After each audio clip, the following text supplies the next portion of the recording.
The afternoon sun filtered through the glass ceiling of Westfield Mall as I walked past the fountain on the second floor. It was a Thursday in late September, and I had finally decided to do something for myself after months of drowning in paperwork, legal meetings, and sleepless nights. At 52 years old, I was navigating the most difficult chapter of my life, my divorce from Robert after 28 years of marriage. My name is Elizabeth, and I had spent the last 6 months watching my world crumble piece by piece. Robert had announced he wanted a divorce last March, right after our youngest daughter Emma moved out for college. He said he needed to find himself, that we had grown apart, that the spark was gone. All the cliches you hear about midlife crises became my reality overnight. I hired Patricia Morrison, a well-recommended divorce attorney from a prestigious firm downtown. She was in her early 40s, sharp as a knife, with perfectly styled auburn hair and an impressive track record. During our first meeting, she assured me she would fight for my rights, protect my interests, and make sure I got everything I deserved after dedicating nearly 3 decades to my marriage and family. That Thursday, I was shopping for a new dress. My sister Caroline had convinced me to attend a charity gala with her next month, insisting I needed to start rebuilding my social life. I had always been Mrs. Robert Henderson, the devoted wife who organized dinner parties, volunteered at school events, and made sure our home in Riverside was picture perfect. Now I was just Elizabeth, trying to figure out who that person was. I was walking toward Nordstrom, mentally preparing myself for the challenge of finding something that would make me feel confident again, when I saw them. Near the entrance to the department store, partially hidden by a decorative column, a couple was embracing. The man's back was to me, but something about his posture, the way he stood, sent a chill down my spine. Then they shifted, and I saw her face clearly. Patricia Morrison, my divorce lawyer. Her arms were wrapped around the man's neck, and she was smiling up at him with an expression of pure intimacy. And when he turned slightly to kiss her forehead, my heart stopped. It was Robert, my husband, the man I was divorcing, in the arms of the woman I was paying to represent me. I stood frozen, shopping bags slipping from my hands and hitting the polished floor with a soft thud. The noise made Patricia glance in my direction. Our eyes met for a fraction of a second, and I saw the color drain from her face. She stepped back from Robert quickly, her mouth opening as if to say something, but I was already turning away, my legs carrying me in the opposite direction on autopilot. I don't remember leaving the mall or driving home. The next thing I knew, I was sitting in my kitchen, staring at the marble countertop that Robert and I had chosen together during our renovation 5 years ago. Everything in this house held a memory, and now every memory felt like a lie. My phone started ringing. Patricia's name flashed on the screen. I declined the call. It rang again and again. Then text messages started flooding in. "Elizabeth, please let me explain. It's not what you think. We need to talk. Please call me back." I turned off my phone and sat in silence as the afternoon light faded into evening. My mind was racing, trying to piece together the timeline. How long had this been going on? Had Robert left me for her? Or had she seen an opportunity and seized it? Had she been sabotaging my case from the inside? The doorbell rang around 8 o'clock. I ignored it. Then I heard Caroline's voice calling through the door. "Lizzie, I know you're in there. Your car is in the driveway. Open up." Caroline had always been my anchor. 3 years younger than me, she had never married, instead building a successful career as a financial consultant. She was independent, strong, and exactly the kind of person I needed right now. I opened the door, and she took one look at my face before pulling me into a hug. "What happened?" she asked, guiding me to the living room couch. I told her everything. About seeing Robert and Patricia at the mall. About the months of legal meetings where Patricia had seemed so supportive. About how I had trusted her completely with one of the most vulnerable moments of my life. Caroline's expression grew darker with every word. When I finished, she was silent for a long moment, her jaw clenched. "That woman needs to be disbarred," she finally said. "This is a massive conflict of interest. She's been representing you while involved with the opposing party. That's legal malpractice, Lizzie. That's betrayal of the worst kind." "I don't know what to do," I whispered, feeling tears finally begin to fall. I trusted her. I told her everything about my marriage, my finances, my fears, and the whole time she was with Robert, Caroline grabbed my hands. "First thing tomorrow, we're reporting her to the State Bar Association." Then, we're finding you a new attorney, someone who will actually fight for you. And Lizzie, this might actually work in your favor. If we can prove she was compromised, anything she negotiated could be challenged. That night, I barely slept. I kept replaying the image of them together, trying to understand how I had missed the signs. Had Patricia been feeding Robert information about my legal strategy? Had she convinced me to accept terms that favored him? I had been so grateful for her guidance, so relieved to have someone competent handling the complexities of dividing our assets and determining spousal support. The next morning, Caroline arrived at 7 with coffee and a notebook. She had already researched attorneys who specialized in legal malpractice and found 3 highly rated options. She had also printed out the procedures for filing a complaint with the State Bar of California. "We're going to document everything," she said, her organizational skills in full force. "Every meeting you had with Patricia, every piece of advice she gave you, every communication. We need to build a timeline." As we worked through the morning, my shock began transforming into something else. Anger. Pure, righteous anger. I had been trying so hard to be graceful about this divorce, to protect our daughters from the worst of it, to believe Robert when he said this was about him finding himself. But this was calculated. This was cruel. My phone, which I had finally turned back on, rang. It was my oldest daughter, Sarah. "Mom, Dad just called me," she said, her voice tight. "He said there's been some kind of misunderstanding and that you're upset. What's going on?" I closed my eyes. Of course, Robert was trying to control the narrative. That had always been his way. "Honey, I saw your father yesterday with my attorney. They were together, romantically together." The silence on the other end of the line stretched for several seconds. "Your divorce lawyer?" Sarah finally asked, her voice rising. "The woman who's supposed to be helping you?" "Mom, that's insane. That has to be illegal." "We're handling it," I said, trying to sound more confident than I felt. "Aunt Caroline is helping me. We're going to make this right." After I hung up, Caroline looked at me with approval. "Good. You're not protecting him anymore. That's progress." By noon, we had an appointment scheduled with Marcus Chen, an attorney who specialized in both divorce and legal malpractice. His office was in downtown Los Angeles, in a sleek building that smelled of expensive coffee and success. He was in his mid-50s, with graying temples and kind eyes behind wire-rimmed glasses. I told him everything, my voice steadier now than it had been the night before. He listened carefully, taking notes, occasionally asking clarifying questions. "Mrs. Henderson," he said when I finished, "what happened to you is serious. Attorney Morrison violated multiple ethical rules. She had a duty of loyalty to you, her client, and she breached that duty in the most fundamental way possible. This isn't just grounds for a malpractice suit. It's grounds for disciplinary action that could end her career." "I don't care about revenge," I said quietly. "I just want what's fair. I want to know that the decisions I made weren't influenced by someone who was compromised." "We'll need to review all the documents from your case," Marcus said. "Every settlement discussion, every asset valuation, every recommendation she made. If we can show that her relationship with your husband influenced her legal advice to you, we can petition the court to set aside any agreements made under her representation."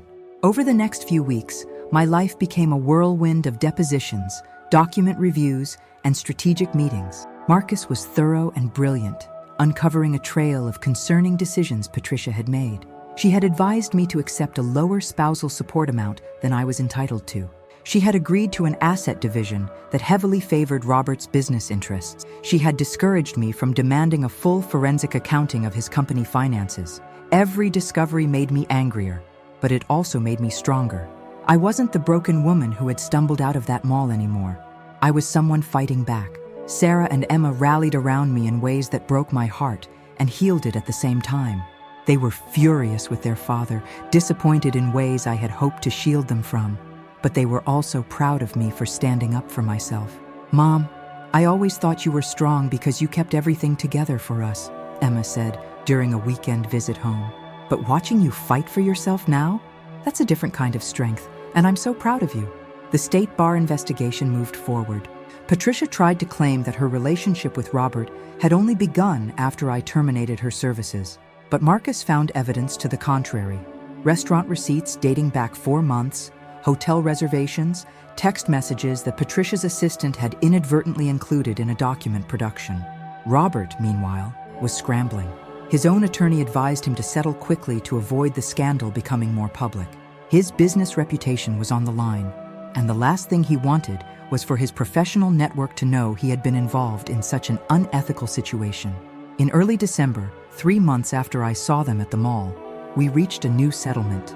It was significantly more favorable than what Patricia had negotiated. I received a larger share of Robert's retirement accounts, a higher monthly spousal support payment, and full ownership of our Riverside home. Marcus also negotiated a separate settlement with Patricia's malpractice insurance carrier that compensated me for the legal fees I had wasted and the emotional distress I had suffered. But the money, while important, wasn't the most significant change. What mattered more was the woman I was becoming. I started seeing a therapist named Dr. Lisa Warren, a warm woman in her 60s who specialized in helping people rebuild their identities after major life transitions. Through our sessions, I began to understand how much of myself I had lost in my marriage. I had spent so long being what Robert needed, what my daughters needed, what everyone needed, that I had forgotten to ask what Elizabeth needed. "You're not just recovering from a divorce," Dr. Warren told me during one session. "You're recovering from decades of not prioritizing yourself. That's hard work, but it's also an opportunity." I started taking small steps toward rediscovering myself. I joined a book club that Caroline had been trying to get me into for years. I signed up for a watercolor painting class at the community center, something I had loved in college but had abandoned when marriage and motherhood took over. I even went on a few casual coffee dates, nothing serious, just reminding myself that I was still someone worth knowing. The charity gala that Caroline had originally invited me to became a turning point. I wore a deep blue dress that I had chosen by myself, without worrying about whether Robert would like it. My hair was styled differently, shorter and more modern. When I looked in the mirror that evening, I saw someone I recognized from long ago, the young woman who had been confident and full of dreams before she had shrunk herself to fit someone else's expectations. At the gala, I ran into old friends I had lost touch with over the years. They were surprised to see me, having heard about the divorce through the inevitable gossip networks of our community. But instead of pity in their eyes, I saw respect. I had handled an impossible situation with dignity and strength. One woman, Margaret Chen, Marcus's wife, pulled me aside during the evening. "Marcus told me about your case," she said. "What you went through was terrible, but the way you fought back was inspiring. You should be proud of yourself, Elizabeth."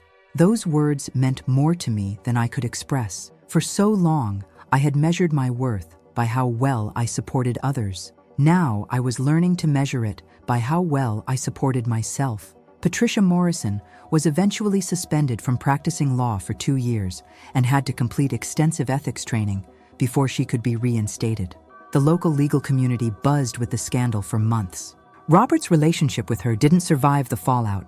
Apparently, betraying your spouse and violating legal ethics wasn't a solid foundation for romance.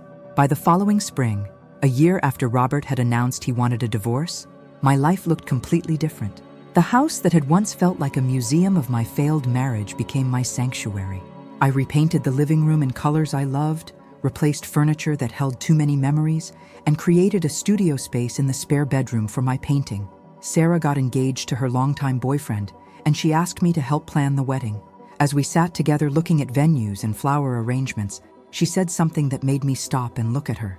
"Mom, I want a marriage like the one you're building with yourself, where you know who you are and what you want, where you're not afraid to stand up for yourself." "That's the best kind of marriage to have," I said, squeezing her hand, "and the best foundation for any relationship with someone else." Emma decided to switch her major from business to social work. Inspired, she said, by watching me advocate for myself. She wanted to help other women in difficult situations find their strength.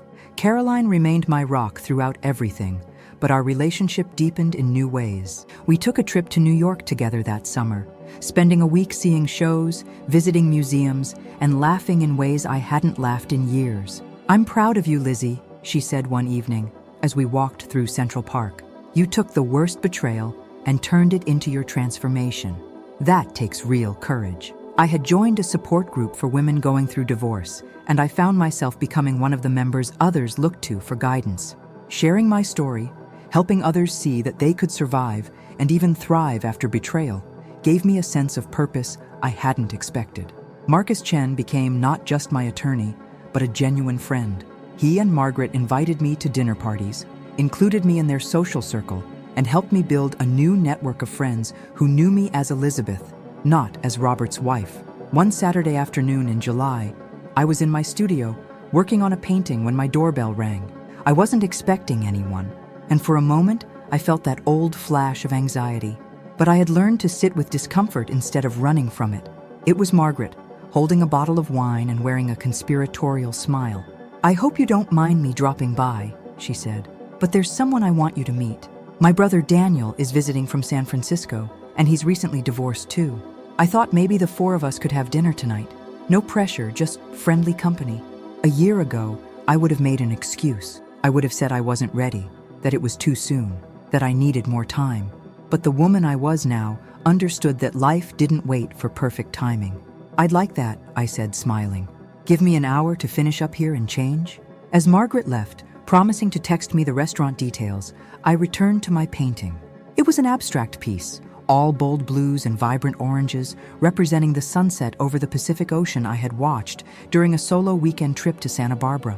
It was imperfect and unpolished, but it was mine, created by my hands for no other reason than because I wanted to create it. That moment in the mall, seeing Robert and Patricia together, had felt like the end of my world. In many ways, it was. But endings, I had learned, were also beginnings. The life I had known, built on assumptions of loyalty and partnership that turned out to be illusions, had crumbled. But from those ruins, I was building something stronger, something true. I was building a life where I was the protagonist, not the supporting character in someone else's story. Where my worth wasn't determined by how well I served others, but by how well I honored myself. Where betrayal didn't define me, but my response to it did. As I cleaned my brushes and prepared for the evening ahead, I caught my reflection in the studio window. The woman looking back at me had gray streaks in her hair that she no longer bothered to color. She had lines around her eyes, from laughing more in recent months than she had in years. She looked tired sometimes, but she also looked alive in a way she hadn't been in decades. I didn't know what would happen at dinner that night. Maybe Daniel and I would become friends, maybe something more, maybe nothing at all. But for the first time in my life, I was okay with not knowing. I was okay with letting life unfold without trying to control every outcome. The divorce was finalized now. Patricia had faced consequences for her actions. Robert was living his new life, and I was living mine. And mine, I realized, was pretty extraordinary. Because I had learned the most important lesson of all, that the relationship I needed to invest in most was the one with myself, that I was worth fighting for, worth standing up for, worth rebuilding for. That at 53 years old, I wasn't too old to start over. I wasn't too old to grow. I wasn't too old to become the woman I was always meant to be. The afternoon sun streamed through my studio window as I locked up and headed upstairs to get ready. My phone buzzed with a text from Sarah. Dad tried to call me again to complain about the settlement. I told him I was proud of you and hung up. Love you, Mom. I smiled and typed back, love you too, sweetheart. See you next weekend. As I stood in my closet choosing an outfit for dinner, I realized I wasn't nervous anymore. I was excited. Excited about the evening, about the possibilities, about the future I was creating one day at a time. The woman who had frozen in shock at the mall 7 months ago felt like a different person. She was someone I felt compassion for now, someone I wanted to reach back and comfort and tell that everything was going to be okay, better than okay.